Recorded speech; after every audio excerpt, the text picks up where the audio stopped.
निकाय चुनाव की रैलियों में सीएम धामी जनता को उपलब्धियां गिना रहे हैं, परंतु उत्तराखंड निकाय चुनाव प्रचार में उनके स्थानीय मुद्दे ही गायब हैं। जी हां, आपको भी जानकर हैरानी हो रही होगी।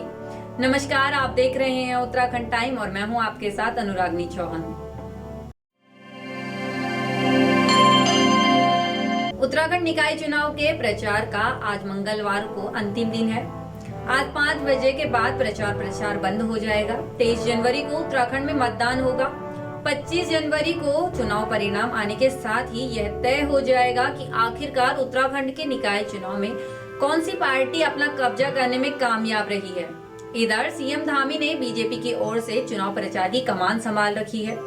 कुमाऊं से लेकर गढ़वाल तक सीएम धामी की जनसभाएं और रोड शो हो रहे हैं। उत्तराखंड के इन निकाय चुनाव में प्रचार का स्तर इतना बढ़ गया है कि मुख्यमंत्री पुष्कर सिंह धामी को लोकसभा और विधानसभा चुनाव की तरह ही लोगों को लैंड जिहाद, अलगाववाद और आतंकवाद जैसे मुद्दों को भी रखना पड़ रहा है। वहीं लोकसभा और विधानसभा चुनाव में राज्य की जनता ने देखा कि कैसे देश के बड़े मुद्दे प्रदेश के चुनाव में भी हावी दिखाई दिए। वही मुद्दे इन दिनों निकाय चुनाव प्रचार में भी उछल रहे हैं। खासकर कश्मीर का 370 का मुद्दा, पत्थरबाजी का मुद्दा और जमीनों पर कब्जा करके लैंड जिहाद का मुद्दा निकाय चुनाव में भी मुख्यमंत्री पुष्कर सिंह धामी उठा रहे हैं। 4 दिन पहले बागेश्वर के उत्तरायण मेले में रोटी को गंदा कर बनाते हुए लोगों का वीडियो वायरल हुआ था। बागेश्वर की घटना के दिन से ही मुख्यमंत्री पुष्कर सिंह धामी ने अपने प्रचार का पूरा स्वरूप ही बदल दिया। बागेश्वर की रैली से कही गई बात मुख्यमंत्री पुष्कर सिंह धामी हर चुनावी रैली में दोहरा रहे हैं। यानी बीजेपी और मुख्यमंत्री पुष्कर सिंह धामी अपना स्टैंड बिल्कुल साफ कर चुके हैं कि चुनाव बड़ा हो या छोटा, कांग्रेस को जिस मुद्दे पर सबसे ज्यादा घेरा जा सकता है उस मुद्दे को वह हर रैली, हर कार्यक्रम में जनता तक पहुंचाने का काम करेंगे। अभी कल हमें देखना था एक बागेश्वर का वीडियो सोशल मीडिया में वायरल हो रहा है, आपने जरूर भी देखा होगा। थूक जहाज जैसी घृणित मानसिकता के खिलाफ भी हमने कठोर कार्रवाई की है कि देवभूमि के अंदर आने वाले हर व्यक्ति को यहाँ की स्वच्छता का एहसास होना चाहिए, यहाँ की शुद्धता का एहसास होना चाहिए कि देवभूमि है, ये पवित्र भूमि है। भाइयों बहनों, हम यहाँ पर किसी भी प्रकार से इस प्रकार के घृणित कार्यों को कतई सहन नहीं कर सकते। उनके खिलाफ हम कठोर कार्रवाई कर रहे हैं और निकट भविष्य में भी कठोर कार्रवाई करेंगे। मुख्यमंत्री पुष्कर सिंह धामी ने खटीमा हो या काशीपुर, बागेश्वर तक की रैली में लैंड जिहाद, अलगाववाद और अतिक्रमण जैसे मुद्दों को छेड़कर कांग्रेस को घेरने का काम किया।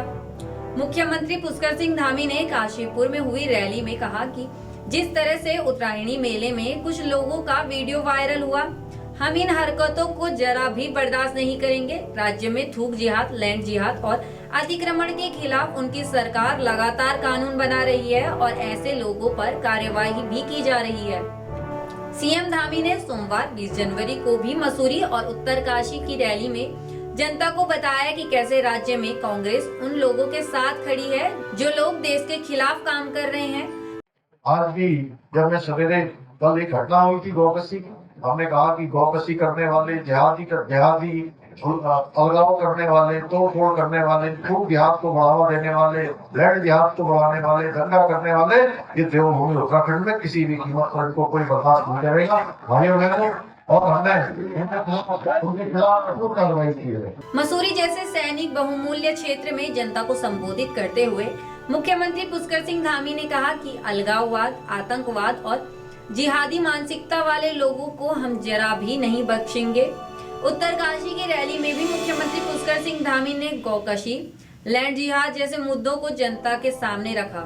आगे बीजेपी की खासियत बताते हुए राजनीतिक जानकार जय सिंह रावत कहते हैं कि बीजेपी की यही खासियत है कि वह छोटा चुनाव हो या बड़ा चुनाव, उसको अपने स्टैंड पर ही लड़ती है।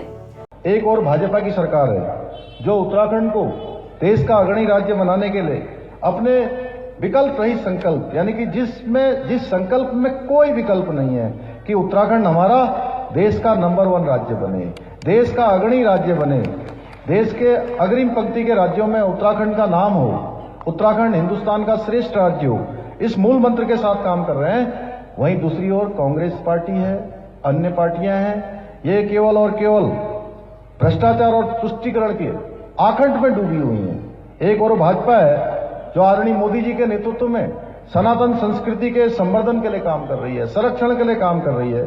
वहीं दूसरी ओर कांग्रेस पार्टी है जिसने अपने चहेते वोट बैंक को खुश करने के लिए अयोध्या में जो भगवान श्री रामचंद्र जी का 500 सालों के बाद भव्य और दिव्य मंदिर बनकर जब तैयार हो गया, उसकी प्राण प्रतिष्ठा के कार्यक्रम में भी नहीं आए भाइयों बहनों।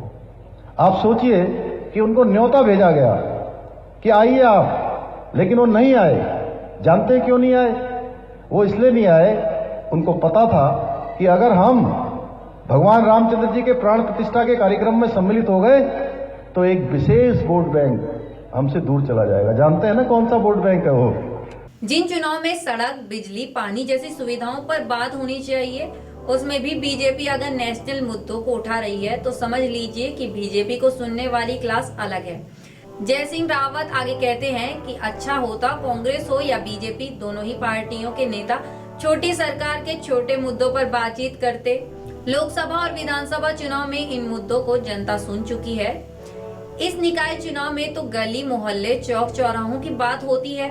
यह इस चुनाव की खासियत भी है। लेकिन बीजेपी हर छोटे चुनाव को भी उसी तरह से लड़ती है जिस तरह से किसी बड़े चुनाव को लड़ा जाता है। कांग्रेस यहीं पर लगातार मार खा रही है, उसका खामियाजा पार्टी भुगत भी रही है। इस पूरे चुनाव में कांग्रेस का कोई भी नेता चुनाव लड़ता हुआ नहीं दिखाई दिया। निकाय चुनाव अपडेट में बस इतना ही। धन्यवाद।